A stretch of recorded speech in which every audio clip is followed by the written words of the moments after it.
Good evening. Welcome to Inside City Hall for Wednesday, October 8th, 2025. I'm Errol Lewis. It was a busy day on the campaign trail today. Andrew Cuomo reversed himself, now saying that he wants to rebuild our city's jails on Rikers Island. While he and the other two leading candidates for mayor were addressing a room filled with hundreds of business executives.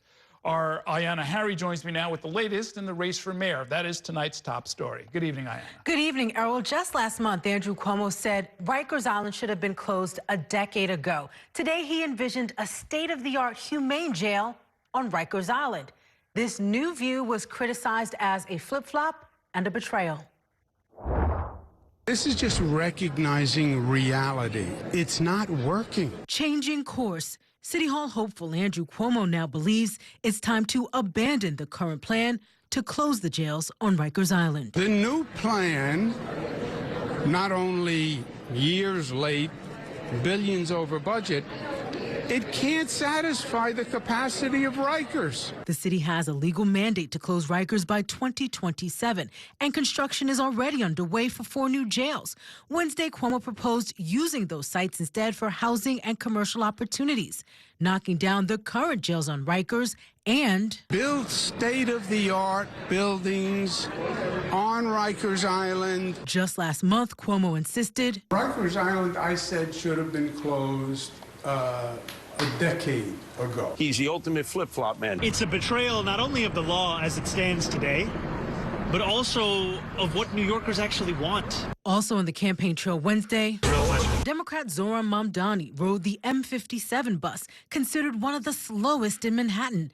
After his crosstown trek, Mamdani discussed his plan to make all buses across the city fast and free. The average New Yorker would save $2,000 a year. And the 3 leading contenders for mayor all started the day in a room filled with hundreds of city business leaders for a candidate forum hosted by Crain's New York.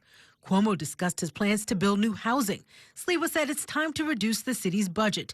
And Mamdani insisted his message of affordability isn't just for working-class New Yorkers. When I have spoken to business leaders, I have also heard the impact that this lack of affordability is having on the ability to not only start a business here in the city, but to sustain that very business.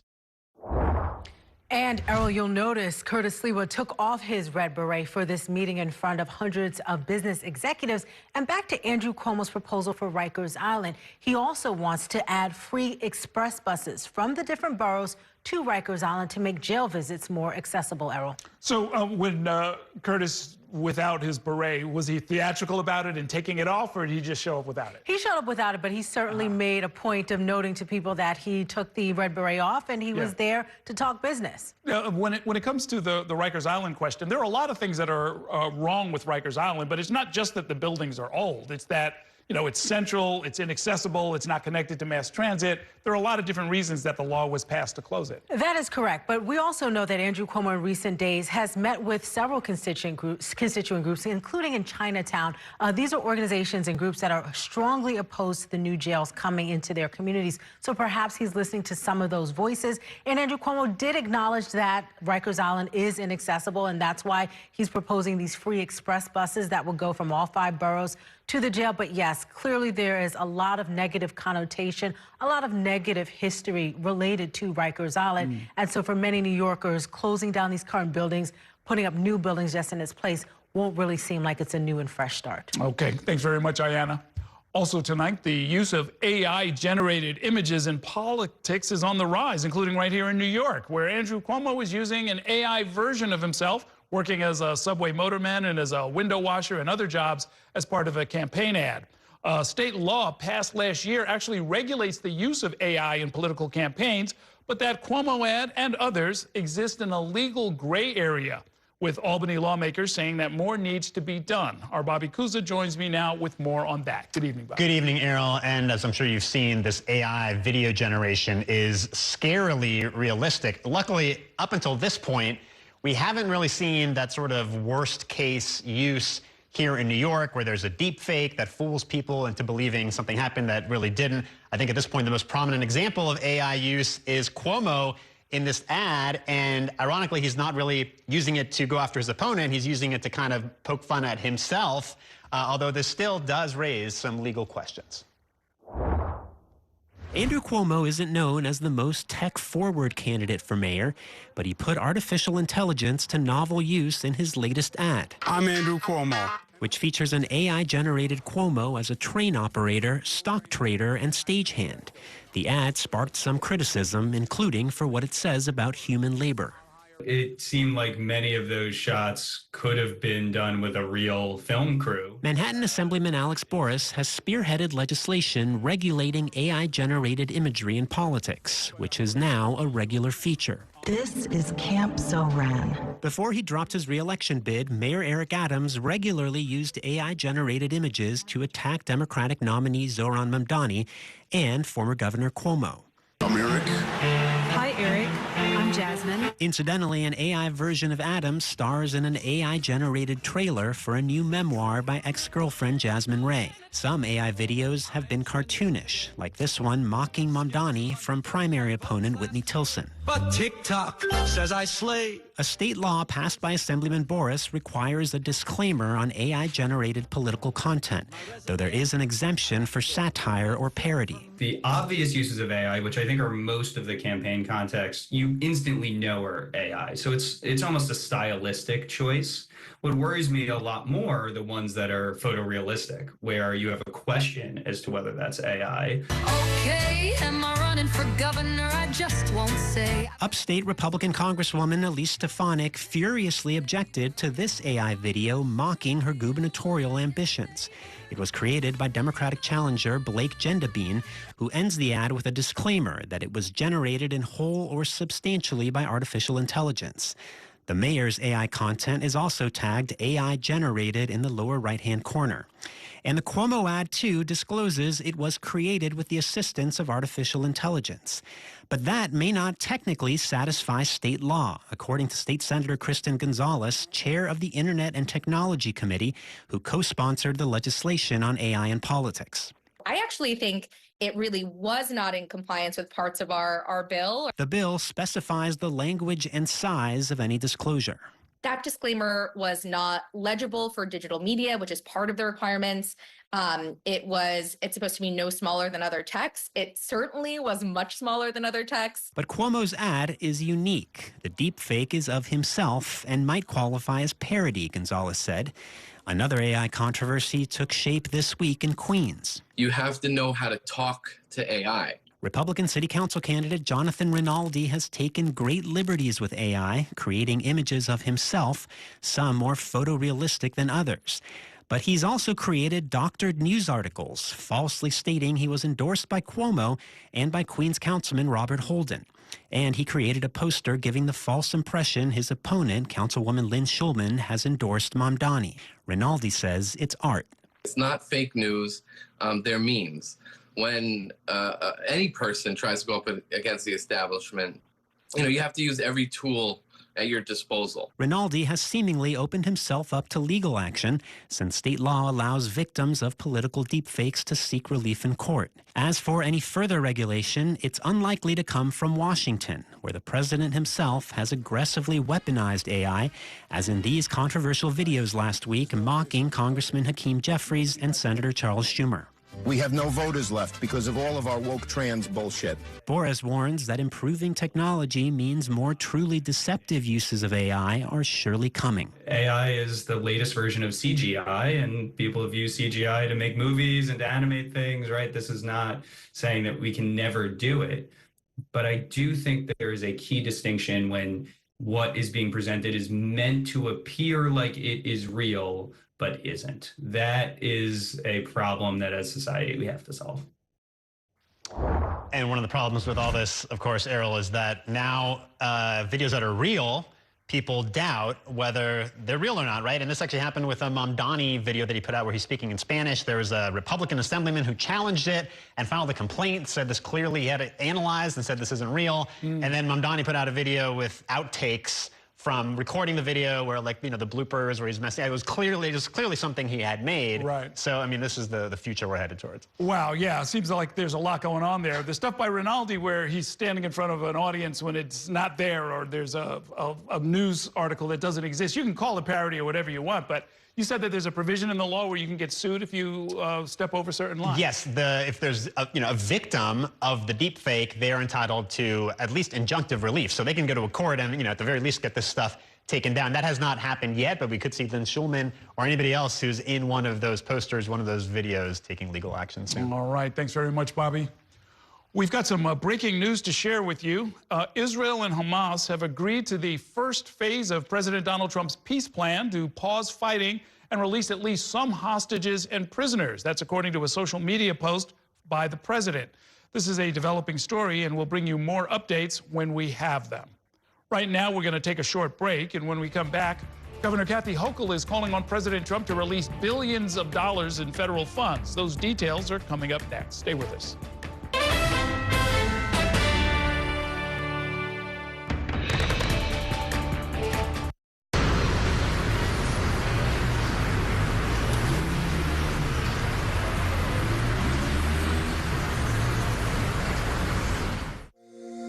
Every day tells a new story. At Mornings on One, we're dedicated to bringing you the stories that matter most to start your day with in-depth coverage of the day's developing news. I'm Pat Kernan. Here are the stories we're following this morning. And weather updates every 10 minutes. Some morning sunshine possible, clouds take over. It's our responsibility to get you the information you need before you head out the door. Mornings on One, weekdays starting at 6 on the Spectrum News app. Free for Spectrum customers.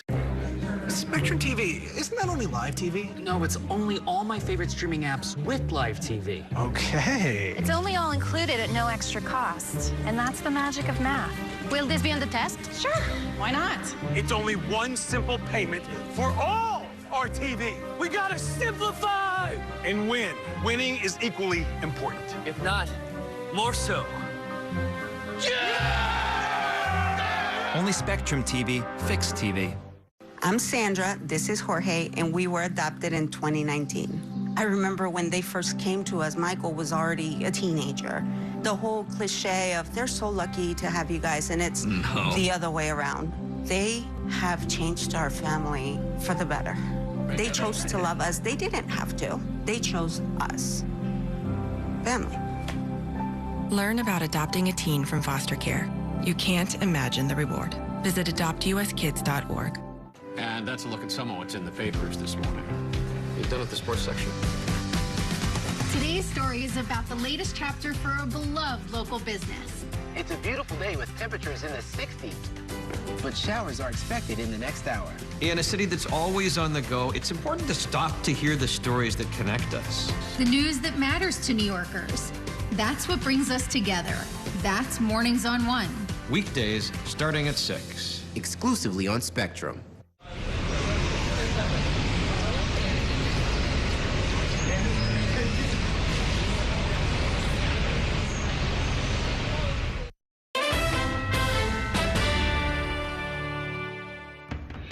Welcome back to Inside City Hall. Governor Kathy Hochul says she is involved in a full-court press with the Trump administration, attempting to claw back billions of dollars in federal infrastructure and security funding that was supposed to flow to New York. And while Mayor Eric Adams is still busy in Albania, his office joined a state lawsuit seeking to speed up the restoration of those funds.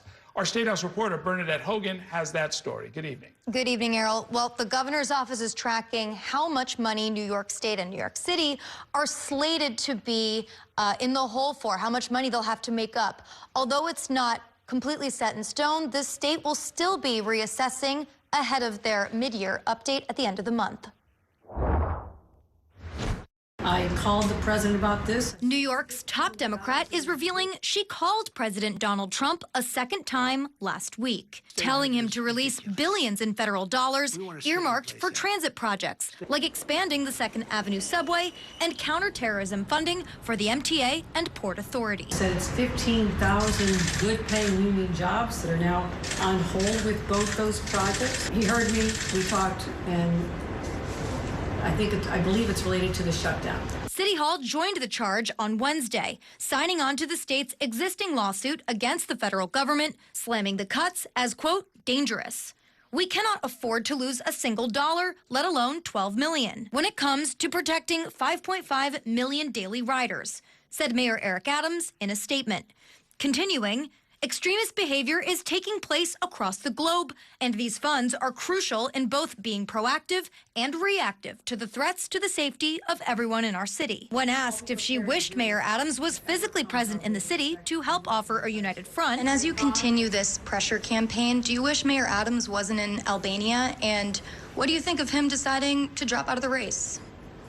Everybody does what's in their best interest. After convincing Trump to give back $187 million to the NYPD for counterterrorism programs like bomb squads and intelligence officers protecting houses of worship, sources told New York One Hochul called him on the evening of October 3rd, asking him to unfreeze $18 billion for extensions of the 2nd Avenue subway and long-stalled Gateway Tunnel between the city and New Jersey, plus $33 million for Port Authority and MTA security, including $12 million supporting NYPD subway patrols. The $18 billion for the critically important Gateway Tunnel, not just critically important for New York, but for the entire northeastern economy, as well as the 2nd Avenue subway that's been talked about since the 1940s. So far, the Democratic governor has enjoyed a decent working relationship with the Republican president, convincing him to back off a key wind turbine project and not block congestion pricing. But Trump has threatened New York City if Democratic Socialist Zohran Mamdani is elected mayor, warning even more federal cash promises could dry up. I'll just deal with it when it happens. I mean, I don't deal in hypotheticals. He has made threats. I also have been able to explain sometimes with good results.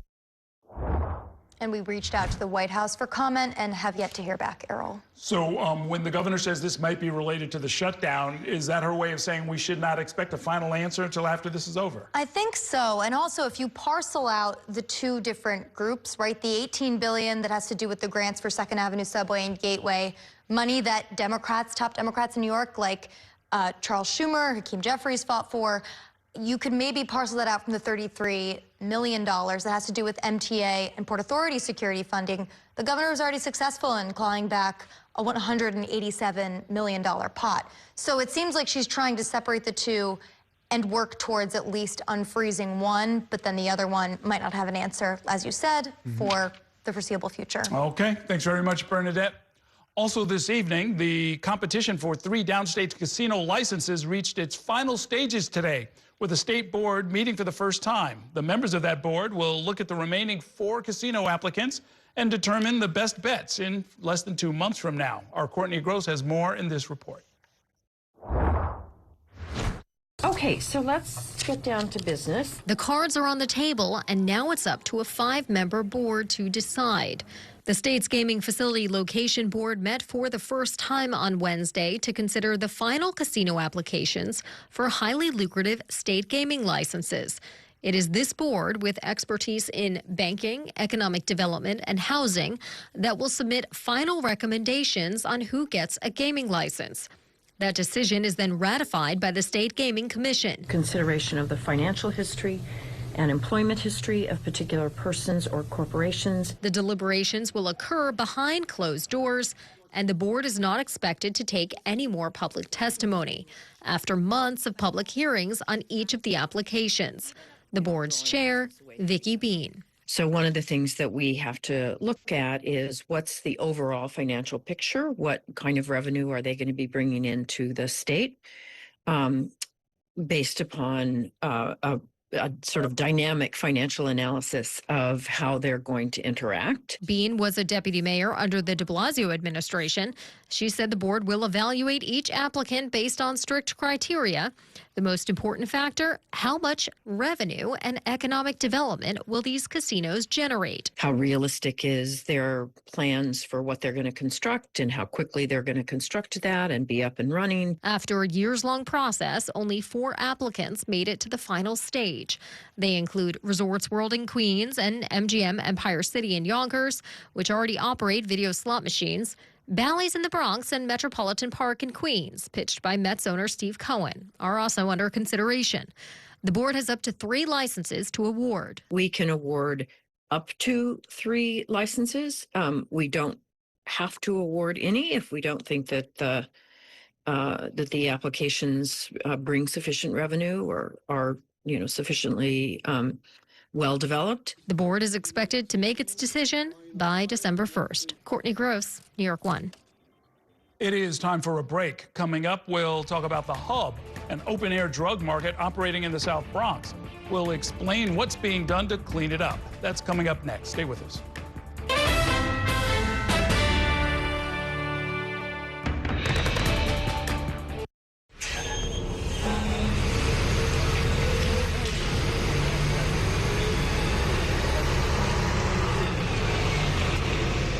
This election year is all about New York City. There are 51 council seats up for grabs, races for our next city comptroller and the next public advocate. Plus, an unprecedented race for mayor. That puts the power in your hands to decide who will run our city. Our team of political experts will be covering every angle of this election to keep you informed on how it could affect you, so you can feel confident with your decision at the polls. Stay with Spectrum News New York 1 for Decision 2025, exclusively on Spectrum.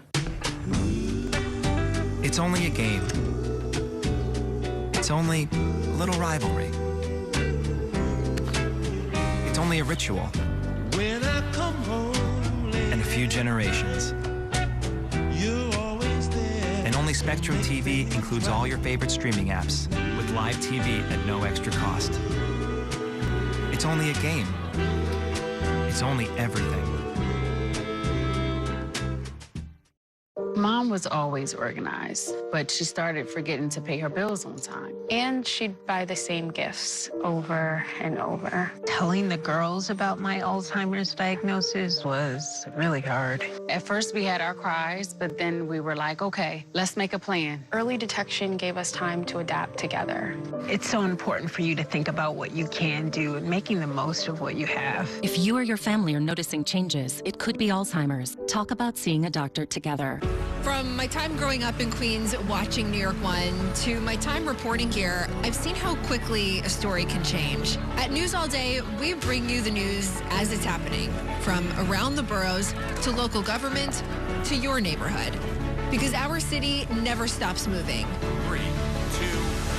Hi, I'm Shannon Ferry with the day's developing stories. But first, stay up to date and informed with News All Day, weekdays from noon to 4.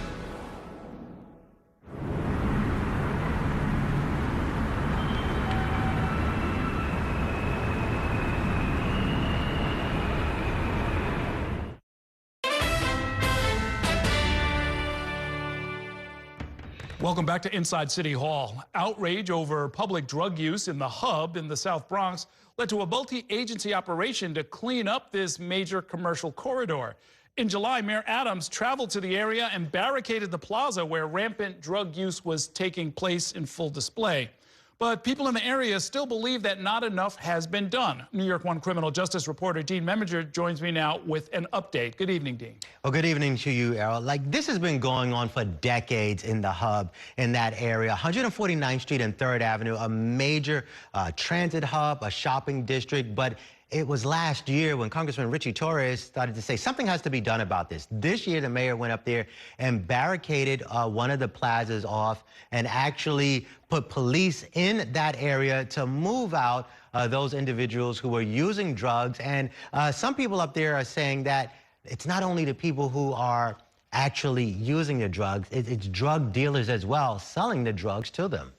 So the disorder that led to all of the outcry led to the mayor sort of trying to barricade the area. I assume that means that there were more cops there to sort of keep an eye on things, maybe more surveillance and so forth? Well, more cops in the area, but definitely only staged in that barricaded area. We have video, you know, that we took over the summer and actually over the last several months of people just kind of like nodding off in the middle of the street there, and you're taking a look at some of it there.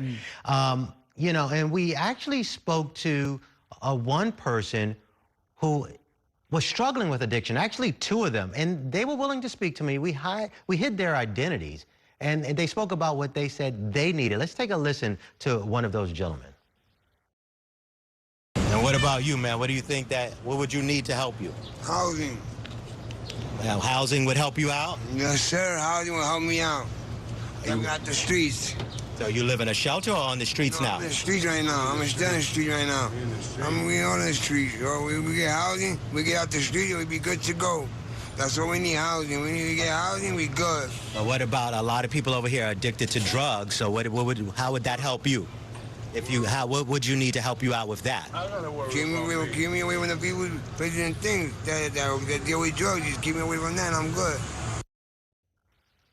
Yeah, this reflects something we hear from a lot of the social service professionals, where they say, if you don't have housing, everything else falls apart, so that you can't even get to the medical treatment needed to deal with the addiction. Yeah, I mean, but one of the things that he said at the end was, oh, keep me away from the people selling the drugs. And that's something that we heard from people up there. But I have to tell you, while I was speaking to that gentleman, he was actually rolling up what appeared to be K2. And when I finished the interview, he asked me if I had a lighter. Oh, so it's a very difficult situation. But I also want to point out, we did speak to people. Here's what one person who's always up in that area had to say. He says it's not just about those who are struggling with mental health and drug addiction. It's actually about the people making money off of them. Take a listen to this. All they did was move over. They're not going anywhere because you're not arresting them. You're not forcing them to do something. Now, you just mentioned something important.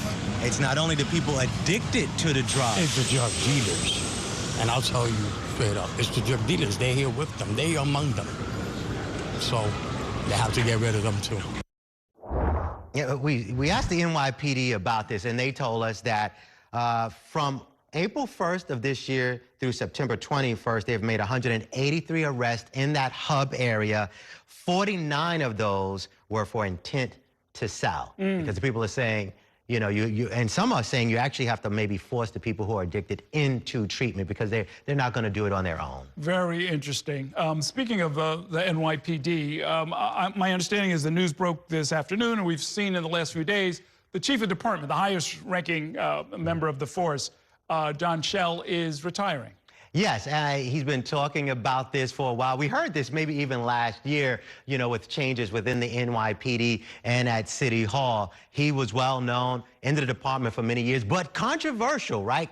Even up into the last year or two, using social media to go at people. Some people thought he was a little too conservative, going on conservative talk shows, but he also was tough on crime, saying, you know, we're going to crack down on you no matter what. But then eventually City Hall, and under the new police commissioner, Jessica Tisch, she's been there a while, they had to pull him back a little bit and say, hold on, you know, we can't be too aggressive. Okay. Thanks very much, Dean. The full report on the hub is going to air right after Inside City Hall, so everybody should keep an eye and keep it locked right here. We're going to take a short break now. And when we come back, Congresswoman Nicole Malliotakis will join me from Washington, D.C. to talk about the government shutdown. Stay with us.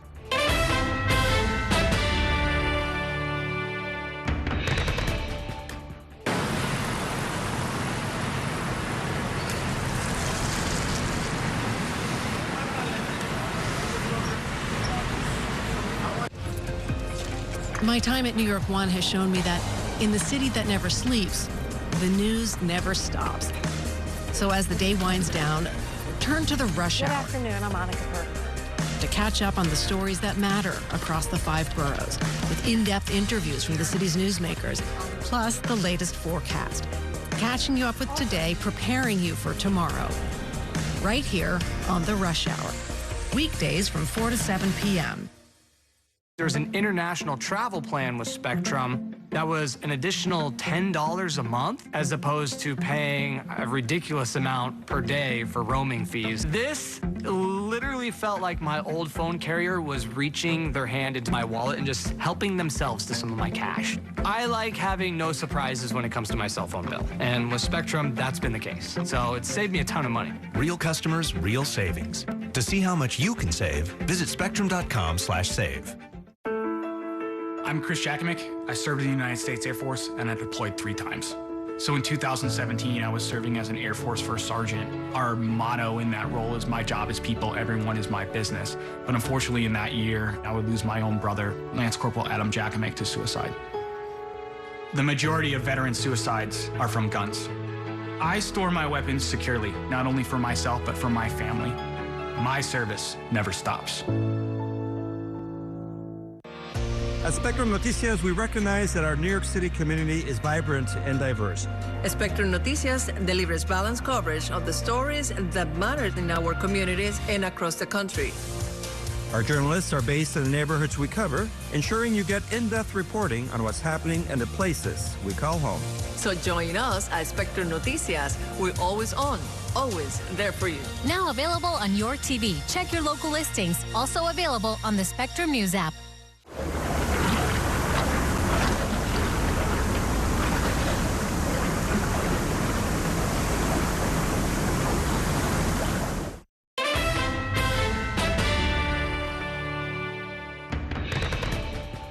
This shutdown is nothing more than political cover for Chuck Schumer and the Democrats. They are worried about the Marxist flanked in their Democrat Party. The Marxists are about to elect a mayor in New York City. That's Chuck Schumer's state, and he's terrified that he's going to get a challenge from his far left. House Democrats are here at the Capitol on duty and ready to reopen the government and enact a spending agreement that actually meets the needs of the American people, while at the same time addresses the Republican health care crisis. Welcome back to Inside City Hall. Today officially marks 1 week since the federal government shut down. You just heard House Speaker Mike Johnson and House Minority Leader Hakeem Jeffries continue to place blame on each other's parties, with negotiations at a standstill in Washington, D.C. Today, 2 short-term funding bills from each party failed to pass in the Senate. Joining me now to talk about where things stand with the shutdown is Congresswoman Nicole Malliotakis. Her district includes all of Staten Island and part of South Brooklyn. She's also a member of the House Ways and Means Committee and the Subcommittee on Tax. Welcome back to the program. Good to see you. Great to be here. Thank you. What are you hearing so far from your constituents about how this shutdown is affecting them? Well, look, I was in the district and we went to all our national parks. They're open, they're clean, they're being maintained. I've spoken with the VA hospital. Everything is 100% there. There's been no impact whatsoever in either the Brooklyn facility or Staten Island. The real issue would be our military base as well as our Coast Guard. And while they're fully operational, the issue is that those military men and women will not get paid next week unless the government reopens. But other than that, our office is fully staffed. It's open. We're serving constituents, and we've received quite a few calls from constituents helping them with casework. But no one has particularly brought up any particular concerns other than they would like to see Senator Schumer give the 7 votes necessary on this clean extension of current funding levels to reopen our government. Now, I know that you and other lawmakers will continue to get paid, but is there a point at which your staff becomes part of the either essential workers who are not being paid or are furloughed altogether? Yeah, our staff is furloughed. They're working. I'm sorry, they're not furloughed. They're working. They are essential, but they're not being paid. And so in solidarity with our men and women and my staff, I've asked the Treasury to also withhold my paycheck until this is over.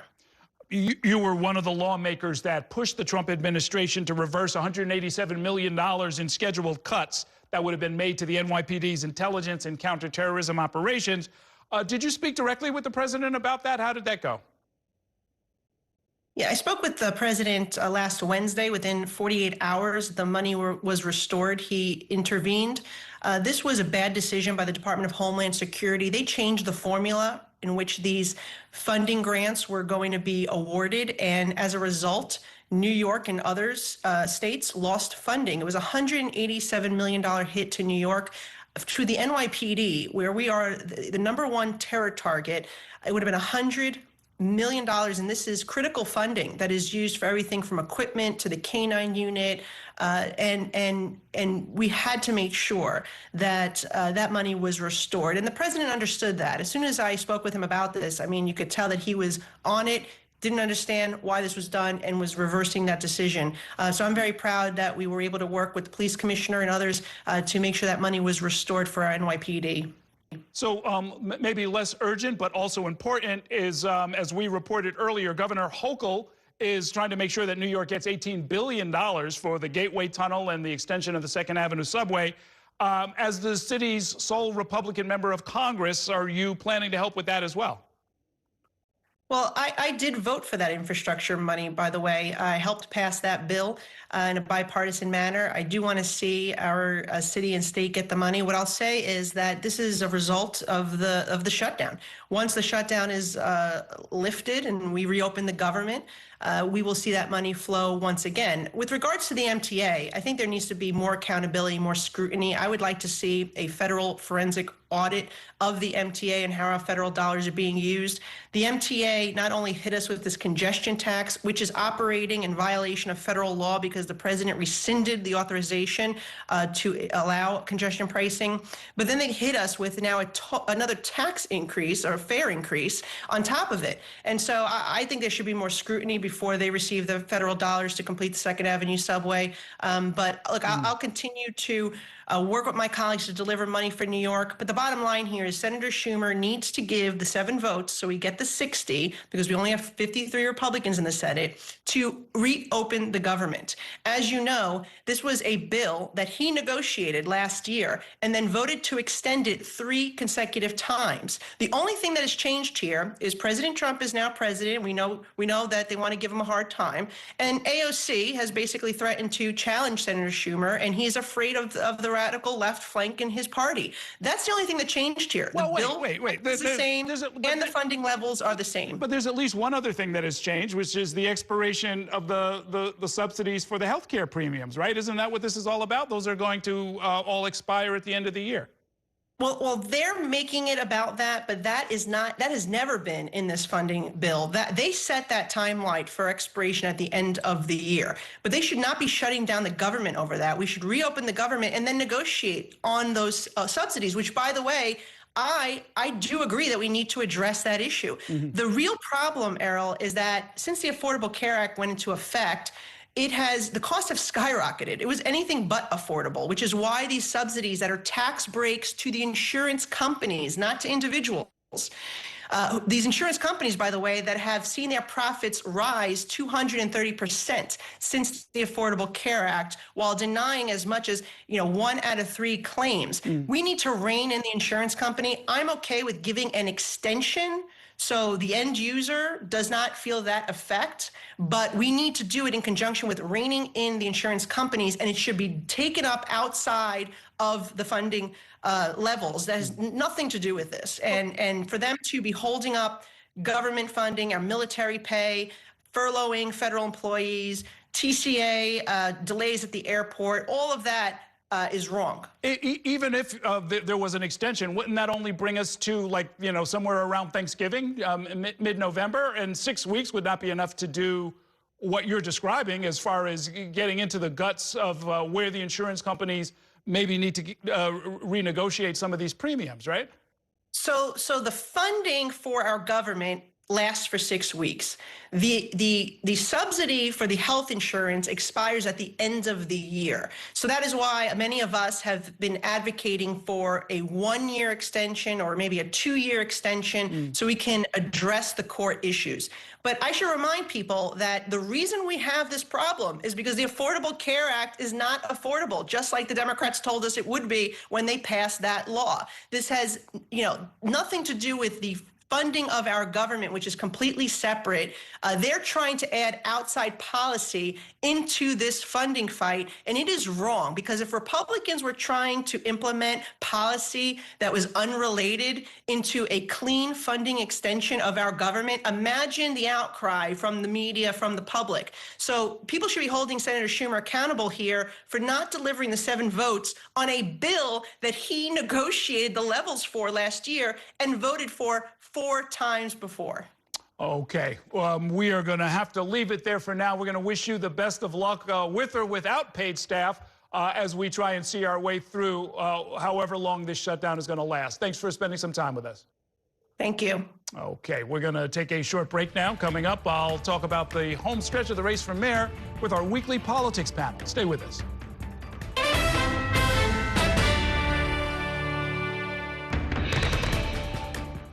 The next downtown local 6 train to Brooklyn Bridge City Hall will arrive in 2 minutes. After After 30 years of forecasting for New York, I've learned it takes a dedicated team to cover all the weather our city has to offer. I'm so honored to be a meteorologist here at New York One because as a Brooklyn kid, this is the station that I grew up watching. Morning, noon, or night, our team is here to bring you accurate forecasts you can count on, from severe weather updates to our weather on the ones. Watch the New York One weather experts on your TV and on the go with the Spectrum News app. Your entertainment the way you want it. With Spectrum TV, all these streaming apps are included at no extra cost. So you can watch anything. Movies, series, sports, reality, news. Here's a look at today's top stories. Exclusive originals. We await your orders. And even more of your favorites with live TV. Stream across your devices and enjoy anywhere. See you later. Get it all with Spectrum TV. I'm an ex-drug dealer, and I'll be your sub today.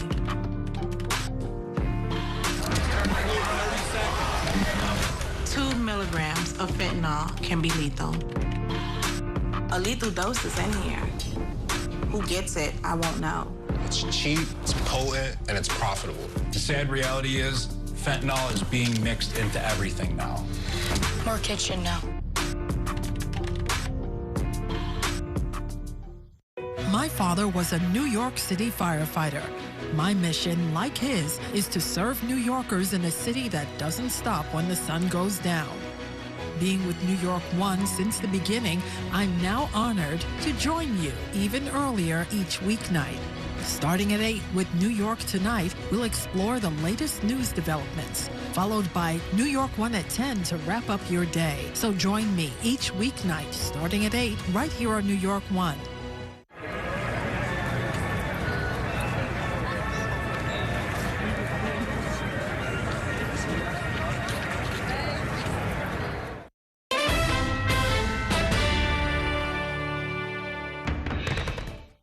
Because a lot of the principles of an urban Republican Party may actually be something that you believe in. You know, quality of life, obviously public safety, but dealing with issues in each specific neighborhood. There are 350 neighborhoods in the city. They're all different and unique. They have different needs.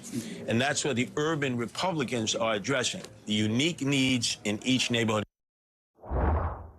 That, of course, is the Republican candidate for mayor, Curtis Sliwa. I spent part of the day with him in Brownsville, Brooklyn, where he has a campaign office, which actually might be a first for a Republican candidate.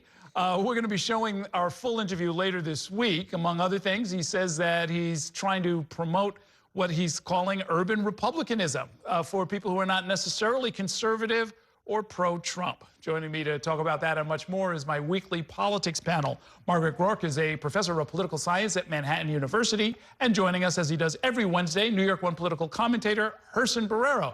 Good to see both of you. He's talking about do these creatures even exist, right? These, socially and fiscally and maybe even from a law enforcement standpoint, conservative voters who aren't necessarily MAGA, don't necessarily like Trump, and are looking for a brand of urban republicanism they can relate to.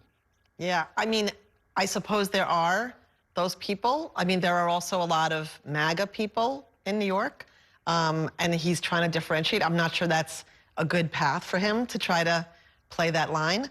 But, you know, what he said in the little clip there, you know, public safety and quality of life are things that lots of New Yorkers across the political spectrum want in different ways. Yeah, and that's what he's trying to put together. Urban Republicans. I've never heard any Republican of any persuasion, right, middle, what have you, define themselves, but it is an interesting name for it. And Curtis has an ability and I guess the habit of giving things, you know, putting tags on them. So it may work.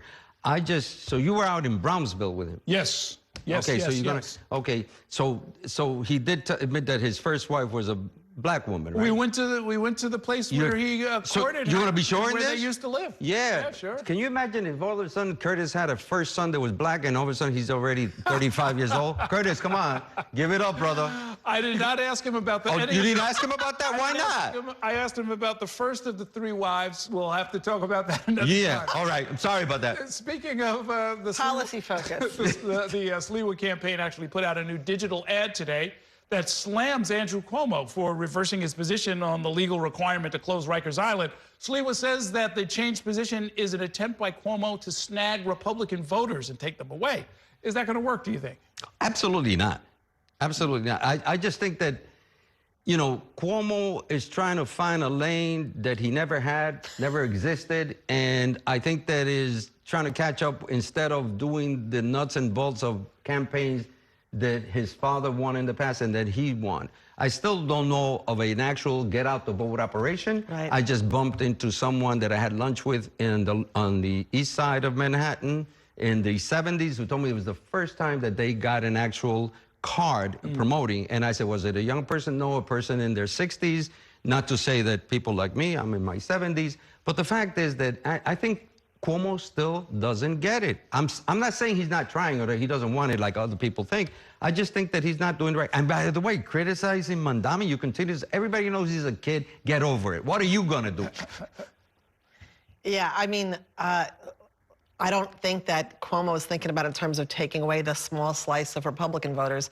I think he's just trying in every different way to differentiate himself from Mamdani. So Mamdani thinks we should go ahead with the plan to close Rikers and have 4 borough-based jails. So Cuomo's going to take a different position. Oh, interesting. And, you know, actually, it's interesting. He has also ramped up his attacks, personal sort of, you know, putting a personal edge on it against Mamdani. In recent days, he's called him a, quote, mansion boy. I don't even know what that means.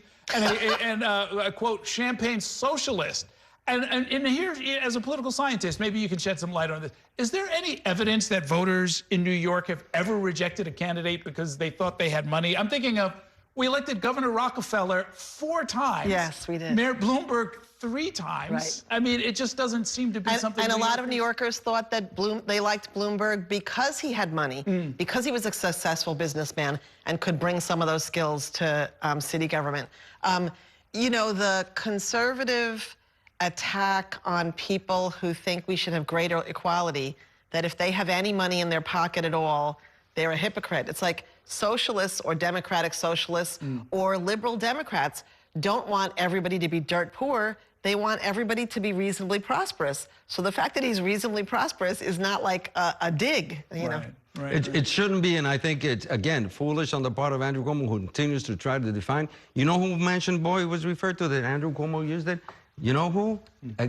His brother Chris, when he lived in the Albany mansion, his father was... He actually did grow up in the mansion. Right, so he used to, so Andrew, the older brother used to call, and if I'm wrong, you can correct me, he used to call Chris mansion boy.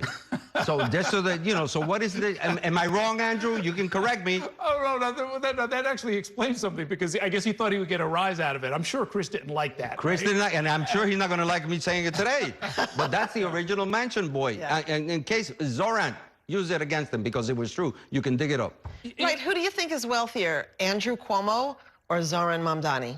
Like, why are you I don't know. I mean, this is the thing. Is like, I don't care because I'm broke. I was going to say, this is the thing is, I thought the etiquette in New York is you don't try and count the next man's money. You'll only be frustrated, right? There's 132 billionaires here, right? So there's at least 131 who are poorer than somebody in this town, right? And you can just run the numbers from there. Well, that's what you're supposed to do from generation to generation. He came here as a 7, 8-year-old boy. His fathers, they worked. They weren't on, you know, stealing or selling drugs. So let him be the American dream. Concentrate on what it is that you're offering. You built LaGuardia. You did other things, the 2nd Avenue subway. Andrew, concentrate. The kid kicked your ass. So now you have to kick his. Let's take a short break. I've got more politics to talk about with our panel. We'll do that in 2 minutes. Stay with us.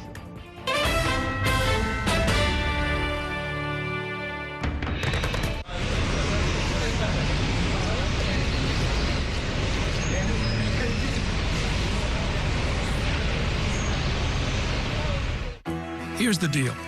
People need a place to explore national issues that have an impact on their community. To understand those issues better, we're bringing together our team of local political journalists from across the country to break down what's happening. So join us every week to catch up on the key stories making a big difference across the nation and in your local community. Watch The Big Deal with Errol Lewis Friday nights at 9 on Spectrum News New York 1. Available on all of your favorite devices exclusively on Spectrum. My name is Gail, and we are in my showroom for Florist Fire Design House. Getting Spectrum set up for my business was extremely smooth. They had it set up within an hour, and I was online and ready to go and run my business. Spectrum helps me stay online. You know, I have to be able to be online at 5 a.m. when the market's open. Without Spectrum, it wouldn't be possible. Get up to 4 months free when you bundle award-winning internet. Visit spectrum.com/business to learn more.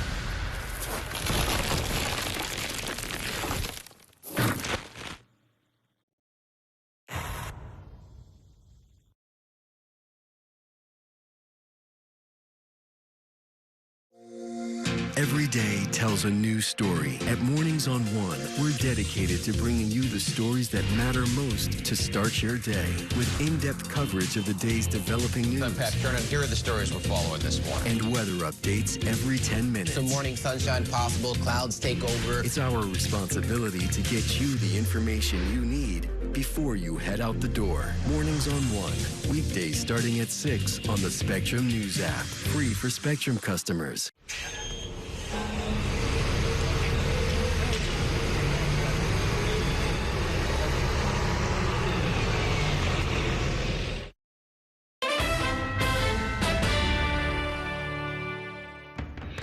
He wants to militarize major cities across the United States, especially blue cities in blue states, because he wants us to get used to the idea of military on the streets, military troops, because there are 2026 elections. I believe that he's going to post people outside of ballot boxes and polling places. Welcome back to Inside City Hall, where I am once again joined by my politics panel, Margaret Rourke and Gerson Barrero. That was Governor Pritzker of Illinois referring to the shocking footage showing federal agents and military personnel on the streets of Chicago, beating and pepper spraying demonstrators. President Trump now calling for the arrest of the mayor of Chicago and the governor of Illinois for not cooperating with the incursion. Have we crossed a line here, and should New York be preparing for something similar to happen here? We have crossed a big line. You know, this is a very hard time to teach American politics, which I do. You teach the rules and why we have separation of powers and checks and balances, and then you have to recognize and explain how that's not happening right now, and that the president is trying to take many powers that are not a president's to take. And it's very grim to look at what's happening in Chicago, in Portland, and the trumped up ideas about like what is at issue there. We're in a very bad place, I think, nationally. Let's not forget that you have a convicted felon as president of the United States saying that he's going to arrest a duly elected governor of Illinois legitimately and take that from the voters. And what frustrates me is that we have grown-ups that we sent to Washington on the opposition party, Democrats, who are being led with every manipulation and distraction that Trump comes up. This is all distraction. They should be paying attention to this, which is a threat to our democracy and the way that we have lived it. I'm very concerned, but I'm not afraid, because somehow this has got to shake. That the party that we have in opposition has become completely humiliated by this political criminal that we have in the White House. So if you haven't realized it, and the opposition party's there's no leadership there, we're actually coming up and we're involved in this dangerous, hurtful, shutdown of the federal government. We're in bad shape. As you said, Professor, we're in bad shape. What happens if and when it's New York's turn? That, troops arrive with no coordination with the city, start parading around downtown, start snatching people, different raids and so forth? Who do you think is going to lead the march? I mean, will we find the political ovaries and the political cojones to be able to come out? See, there I go again, slipping in, because it's just so frustrating. What am I going to say? What are they waiting for? They're discussing, have you seen the congressional delegation members getting up and telling us the same thing we're here at? Oh, this is what it means because of the shutdown. We're past that. Yeah. I think we also have to look at what the Republicans are doing. Like, there are a number of Republicans in elected office who know that much of what's happening is wrong. Even if they agree with Trump on, let's say, we should close down the Department of Education. That doesn't mean that it's okay to just like violate the law and kill a department without authorization or send people into the streets of Chicago. If Biden had done this, if Obama had done this, Republicans would be lighting the place on fire, and yet they're okay with their guy doing it. And that's really like not holding to the principles that allow us to be a democracy. By the way, Hochul can start. Who actually controls the taxes going to the federal government?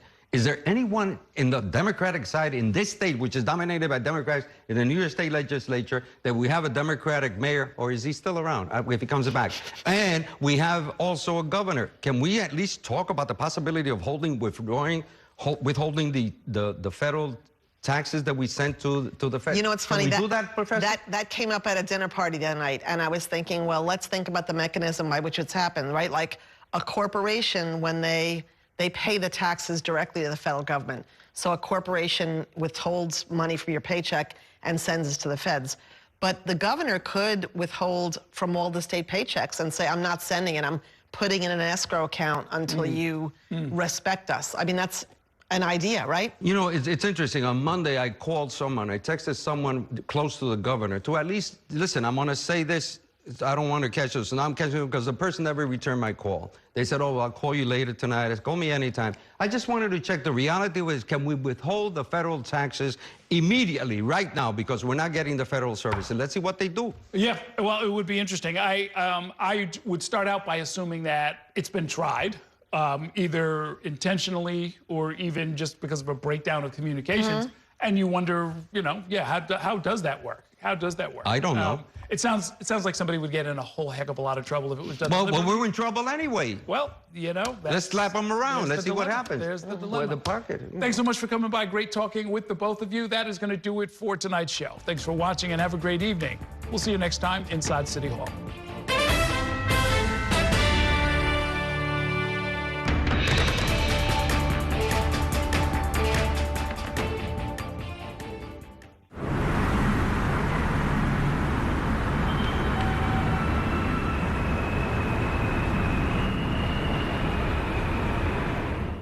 That's a look at some of what's in the papers this morning.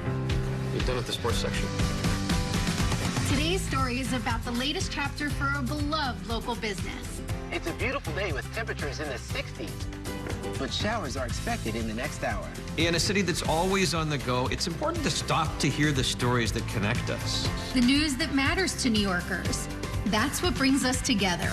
That's Mornings on One. Weekdays starting at 6. Exclusively on Spectrum. My name is Gail, and we are in my showroom for Florist Fire Design House. We are a full production wedding and event company that focuses on florals. Getting Spectrum set up for my business was extremely smooth. They were here the same day, had it set up within an hour, and I was online and ready to go and run my business. You know, I have to be able to be online at 5 a.m. when the market's open. And if I'm contacting a merchant via email or placing an order online, without Spectrum, it wouldn't be possible. One more row. Spectrum is reliable, they're committed, they're fast, and they really take care of me as a business owner. Last year, when the really bad hurricane came through, our internet stayed the entire time. One of the businesses down the street, she was like, wait a minute, how are you still online? And I was like, Spectrum, baby. You gotta get Spectrum. Get award-winning internet for your business. Up to 4 months free when bundled. Visit spectrum.com/business to learn more. This election year is all about New York City. There are 51 council seats up for grabs, races for our next city comptroller and the next public advocate. Plus, an unprecedented race for mayor. That puts the power in your